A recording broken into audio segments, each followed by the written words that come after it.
Hindus are fighting and staying in Bangladesh. Last 1 month we have not detected a single Hindu people, but we are arresting in last 1 month 35 Muslim inflation. So always we blame Hindu. It is not the correct. Today also I tweeted, we arrested 2 people in Karimganj and we pushed them back yesterday night.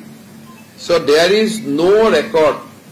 অসমতে হক সব জায়গাত মানুহে ভাবে খালি হিন্দুৱে বেয়া কামবোৰ কৰি থাকে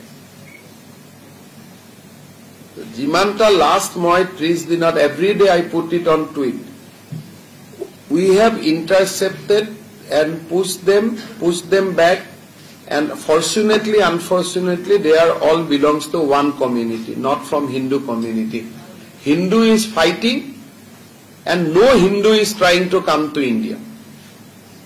Hindus are only requesting our Prime Minister to impress upon government of Bangladesh to ensure security. Eto koto moi to aji last 2 mas Bangladeshot gondogol har pora moi khub closely observe kori asu.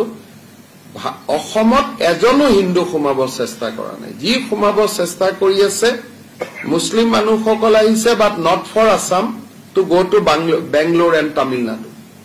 Assam is being used as a corridor. আজি ৰাতিপুৱা মই tweet দিছো, আজি ৰাতিপুৱা আমি পঠাই দিছো, and সব কৰিমগঞ্জতে ধৰি আছে, কিন্তু এজনো হিন্দু আমি ধৰিব পৰা নাই। তো হিন্দু আৰ ডাইং ফাইটিং, আৰু এই মানুহবিলাকেতো আহিব খুজিলে কেতিয়াবা আহিব পাৰিলেহেঁতেন at the time of partition. তেওঁলোকে বাংলাদেশক নিজৰ জন্মভূমি বুলি ভাবে কাৰণেইতো অহা নাছিলে। So we should have respect to them.